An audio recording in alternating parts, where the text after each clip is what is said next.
গণহত্যার বিচার এবং আওয়ামী লীগ নিষিদ্ধের দাবিতে বিক্ষোভ মিছিল করেছে জাতীয় নাগরিক পার্টি খুলনা শাখা। ইফতার পরবর্তী ঘড়িতে সময় যখন ৮টা, তখন দালালি না রাজপথ, জনতা না ক্ষমতা, এমন স্লোগানে প্রকম্পিত হতে থাকে খুলনা শিববাড়ি চত্বর।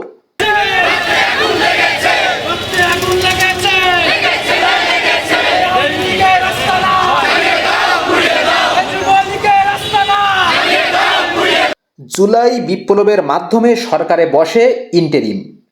৮ মাস অতিবাহিত হতে যাচ্ছে, কিন্তু গণহত্যার বিচারের তেমন কোনো অগ্রগতি লক্ষ্য করা যায়নি। জুলাই বিপ্লবে আহত এখনও অনেকে হাসপাতালের বেডে মৃত্যু যন্ত্রণায় কাতরাচ্ছে। সেই গণহত্যার বিচার না করে আওয়ামী লীগ পুনর্বাসনে বাতাস দিচ্ছেন কেউ কেউ, যার বহিঃপ্রকাশ ঘটেছে খুলনা শিববাড়ি চত্বরে।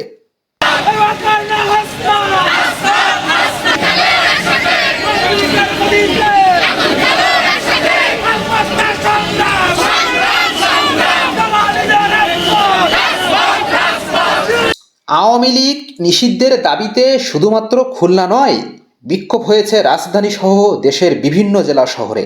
আওয়ামী লীগ নিষিদ্ধে বিপ্লবী ছাত্র জনতা চুপচাপ দাবি জানালেও গত ২০ মার্চ জাতীয় নাগরিক পার্টির দক্ষিণ অঞ্চলের মুখ্য সংগঠক হাসনাত আবদুল্লাহর এক ফেসবুক পোস্ট আগুনিয়ে ঘি ঢেলেছে। ক্যান্টনমেন্ট থেকে আওয়ামী লীগ পুনর্বাসনের চেষ্টা করা হচ্ছে বলে ওই ফেসবুক পোস্টে উল্লেখ করেন হাসনাত। তারই ফলশ্রুতিতে উত্তপ্ত দেশের রাজনীতির মাঠ। চলুন দর্শক, চলে যাই খুলনা জাতীয় নাগরিক পার্টির অন্যতম নেতা হামিম রাহাতের কাছে। সর্বশেষ ধাপ আমরা জানতে পেরেছি হাসনাত আবদুল্লাহ এক পোস্টের মাধ্যমে, যে আমরা দেখতে পেরেছি একটি ড্রেস, যে একটি নির্দিষ্ট ড্রেসের ব্যানারে আমরা বিভিন্ন রকম ষড়যন্ত্র এই দেশের বিরুদ্ধে, ছাত্র জনতার বিরুদ্ধে হতে যাচ্ছে। আমরা খুলনা থেকে ছাত্র জনতা বলে দিতে চাই, আমরা ছাত্র জনতা ঘরে ফিরে যাইনি। আমরা যেভাবে 5ই আগস্টের পূর্ব মুহূর্ত পর্যন্ত ছাত্র জনতা এই আন্দোলনের মাটিতে ছিলাম, আমরা যেভাবে খুলনার মানুষ 4 তারিখে খুলনাকে স্বাধীন করেছে, তেমনিভাবে ছাত্র জনতা দেশের বিরুদ্ধে কোনো ষড়যন্ত্র হলে আবার আমরা রাজপথে নামতে পারি সেটি দেখানোর জন্য আজকে আমরা রাজপথে নেমেছি।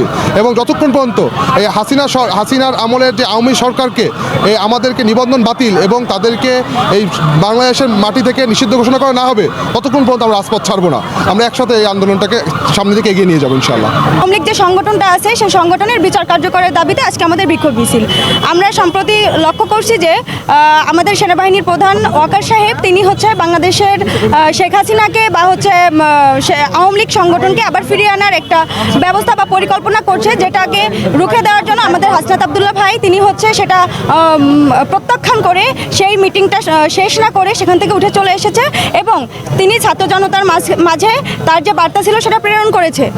আমরা এখন চাই যে আওয়ামী লীগ সহ আওয়ামী লীগের যে সংগঠনগুলো আছে, অঙ্গ সংগঠনগুলো আছে, তাদের প্রত্যেকটার নিবন্ধন বাতিল হোক এবং বাংলাদেশে তাদের বিচার কার্যকর হোক। আর যতক্ষণ না পর্যন্ত তাদের নিবন্ধন বাতিল হচ্ছে, তাদের বিচার কার্যকর হচ্ছে, ততক্ষণ পর্যন্ত আমরা ছাত্র জনতা যেভাবে জুলাইয়ে রাজপথে ছিলাম ঠিক সেভাবে বিচার কার্যকর হওয়া পর্যন্ত আমরা রাজপথে আছি এবং আমরা সংগ্রাম চালিয়ে যাবো ইনশাআল্লাহ।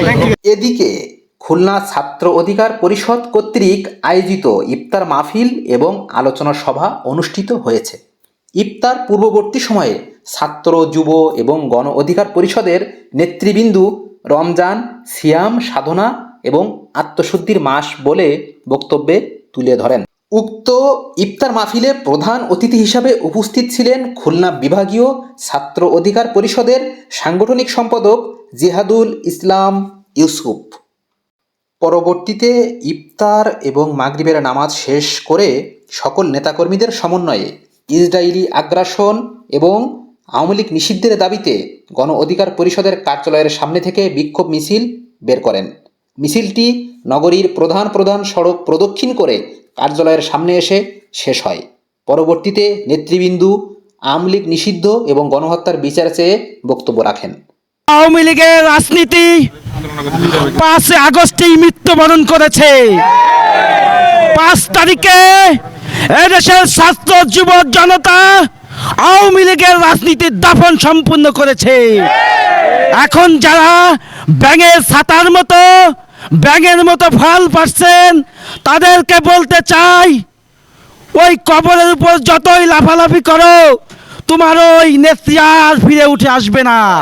পরবর্তীকালীন সরকারের প্রধান উপদেষ্টা একটি সাক্ষাৎকারে বলেছেন যে আওয়ামী লীগকে নিষিদ্ধের কোনো চিন্তা সরকার করছে না। এই বক্তব্যের তীব্র নিন্দা জানাচ্ছি। একই সাথে বর্তমান সরকার সহ সরকারের সকল উপদেষ্টা এবং সরকারের সাথে জড়িত থাকা সকল ব্যক্তিদের উদ্দেশ্যে বলতে চাই, আপনারা ছাত্র জনতার গণঅভ্যুত্থানের মধ্য দিয়ে যে সরকার গঠন করেছেন, সেই সরকারে থেকে যদি ফ্যাসিস্টের সেই পুনরাবৃত্তি করার চেষ্টা করেন, তাহলে আপনাদের পরিণতি কিন্তু 5ই আগস্টের মতো হবে।